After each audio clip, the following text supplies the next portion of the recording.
In 1921, an Arctic expedition turned into a harrowing 2-year struggle for survival. Amidst this nightmare, a woman named Blackjack found herself stranded without proper survival training, ultimately becoming the sole survivor of a group of 5. The way she did it is beyond belief, and this is her story. As always, pay close attention. You never know when this knowledge might save your life. Blackjack was born in 1898 in the native settlement of Spruce Creek, Alaska. Her early life was filled with hardship and adversity, but her mother, determined to give her a better future, sent to the town of Nome. It was here that I was raised by Methodist missionaries, who taught her essential skills like reading, writing, and cooking. These abilities were rare for Native women at the time, making her stand out in her community. Among the skills she mastered, perhaps the most valuable was that of seamstress. I became an expert in sewing, particularly adept at making fur clothing, a skill that would prove essential in the unforgiving Alaskan climate. At 16, I married Jack Blackjack, but her marriage was fraught with trouble. Jack was abusive, and I endured years of hardship and neglect. Despite her efforts to build a family, she suffered the unimaginable loss of her children. Only one of her 3 survived. That child, Bennett, struggled with chronic tuberculosis, adding another layer of pain and burden to O's life. Unable to care for Bennett due to her financial struggles, I had to place him in an orphanage.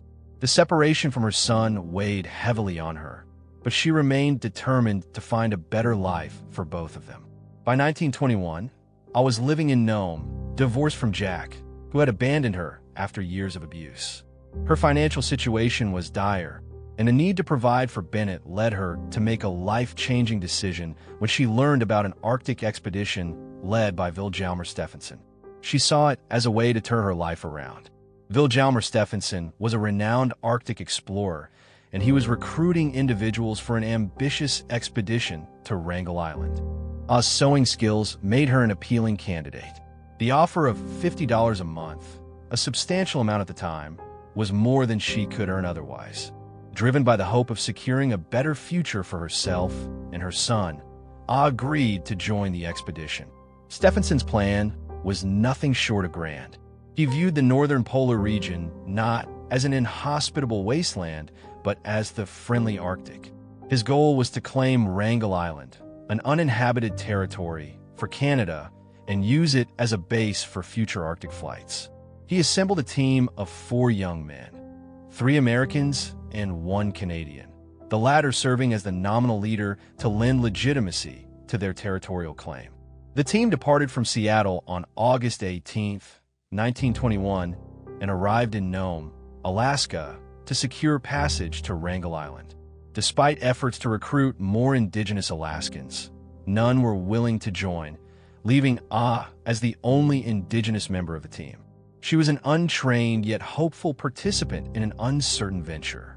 O's role in the expedition was vital.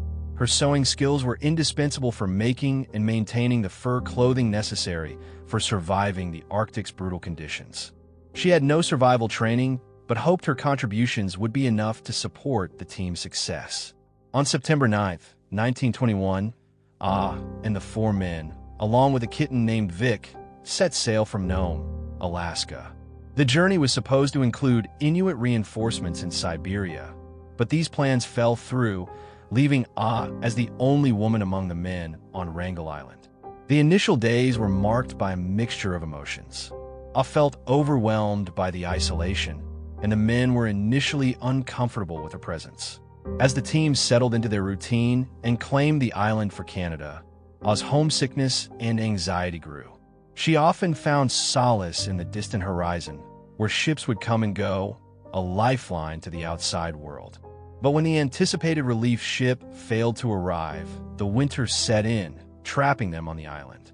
The isolation weighed heavily on and she struggled with depression and thoughts of suicide, made worse by the men's mistreatment.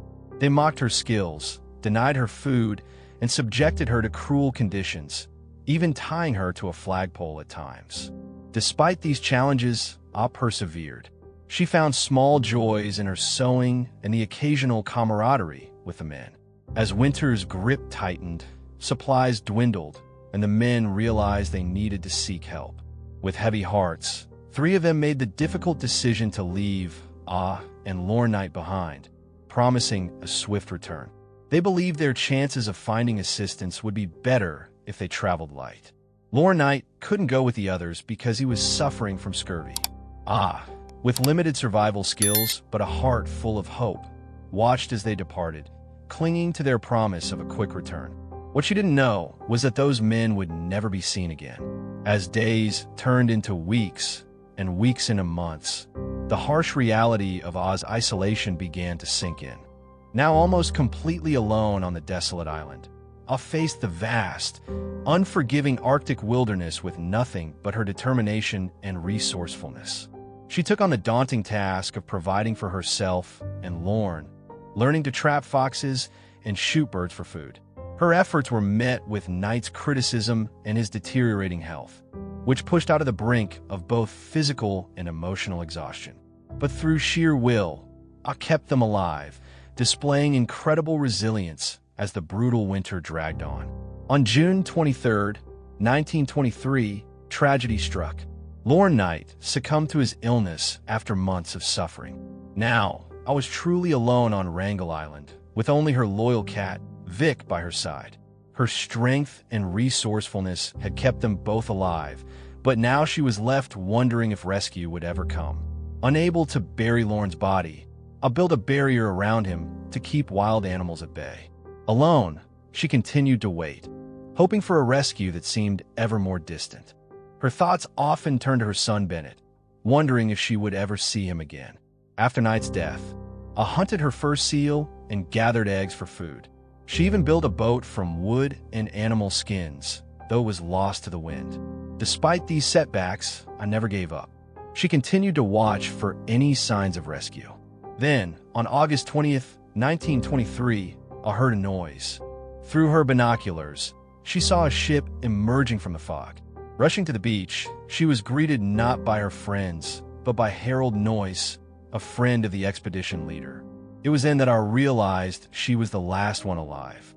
Overcome with relief, she collapsed in tears, finally heading home to reunite with her son. Oz's survival and the loss of her companions made headlines, though she avoided the spotlight. She focused on caring for Bennett in Seattle, and later, she had another son named Billy. Oz spent her final years in Alaska, passing away on May 29, 1983, at the age of 85. She is remembered as the courageous heroine of Wrangel Island, honored with a plaque on her grave at Anchorage Memorial Park Cemetery. If you found our story as inspiring as we did, don't forget to like, share, and subscribe for more tales of human triumph. Until next time, stay strong and stay curious.